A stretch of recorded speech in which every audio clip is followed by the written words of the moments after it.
Nakakarating ka na ba sa Palawan? Kung wala pa, it's time for you to visit our beautiful province.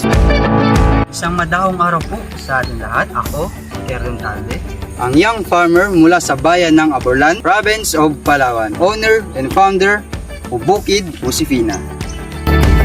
Ang Palawan na tinuturing last ecological frontier at kinilalang best island to visit in 2025. Ang pagkilalang ito ay dahil sa patuloy na pangangalaga ng mga mamamayan sa ating kalikasan na lalong nagpasigla sa industriya ng turismo na direktang nakakatulong sa mga mamamayan. Kaugnay nito, habang patuloy na lumalago ang iba't ibang industriya sa Palawan, ay lumalaki rin ang gampanin ng sektor ng agrikultura na matugunan ang pangailangan ng mga produktong mula sa pagsasaka, lalo na pagdating sa mga herbs and spices tulad na lamang ng bunching onion, bell pepper at sweet basil. These products are being used in different cuisines in hotels and restaurants. For bunching onion, it is used as ingredients sa isa sa mga pinaka-popular food ng Palawan, ang chowlo. Hindi kumpleto ang travel mo sa Palawan kung hindi mo ito matitikman. For bell pepper, it can be used as toppings in pizza and various dishes like stews, soaps, and stir fries. For sweet basil, used in various dishes, from salads, sauces, to marinades, and even in drinks. However, supply of bunching onion, bell pepper, sweet basil are very limited in Palawan, especially during rainy season where it's very hard to produce the said product, and thus results to a high selling price in the market. For onion, the usual prices ranges from 250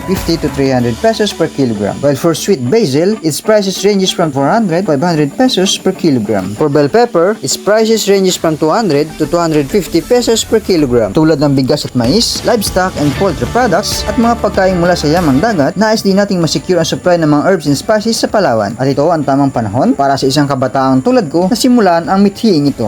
To secure the supply of bunching onion, bell pepper, and sweet basil in Palawan, Bukid Josefina will adopt the technology of growing crops in a greenhouse. Growing plants in a greenhouse will eliminate the destructive effect of frequent rain, and therefore you can plant anytime and meet the market demands. Growing herbs and spices in a greenhouse will also lessen the operating and labor cost, kung kaya ang ating produce will be more affordable.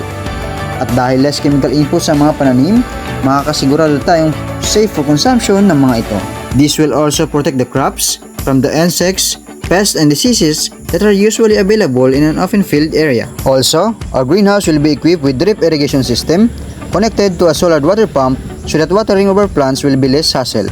Through this drip irrigation system, we can also do the fertigation process. Additionally, to maintain the growth of our plants by providing enough water at all times, we will set up soil moisture sensor inside the greenhouse. Bukod sa pagpapalago ng mga pananim, ang Bukid Josefina ay naglalayon din na makalikha ng trabaho para sa mga out-of-school youth na katutubong tagbanwa sa aming barangay, kung saan ay matututo rin sila sa lowland farming. Dahil dito, mababawasan na at hindi na sila aasa pa sa pagkakainin o slash and burn practices na isa sa mga dahilan ng pagkasira ng ating mayamang kabundukan. Makakatulong din ang Bukid Josefina sa mga backyard poultry farms sa aming lugar sapagkat sa kanila bibilhin ang mga chicken manure as fertilizer sa mga pananim. Magkakaroon din ng dagdag kita ang mga vermicast producers sapagkat sa kanila bibilhin ang mga karagdagang fertilizer. Makikinabang din ang mga individual na mayroong rice milling business sapagkat sa kanila kukuha ng mga gagamiting carbonized rice hull. Makakatulong din ito sa mga coconut farmers cooperative sapagkat sa kanila bibilhin ang mga coco peat that will be used to enhance the soil water holding capacity.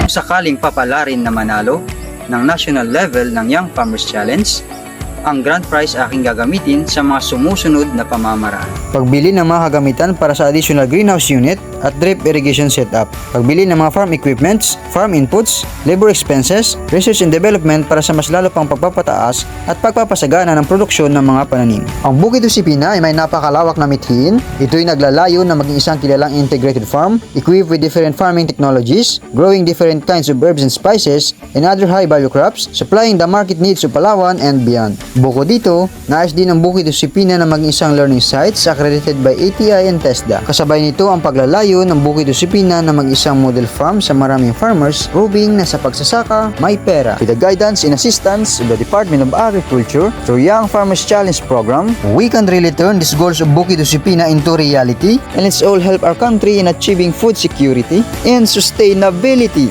Ako si Kerdon Talde ng Bukid Josefina. Sa muli, isang madahong araw po sa ating lahat. Dagdagan ng aming kaalaman sa lowland farming. Bukid Josefina ay nakatulong sa akin upang magkaroon ng karagdagang pagkakitaan. Pagtulungan natin iangat ang sektor ng agrikultura at tulungang umunlad ang antas ng pamumuhay ng mga magsasaka. Tara! Sa Bukid Josefina!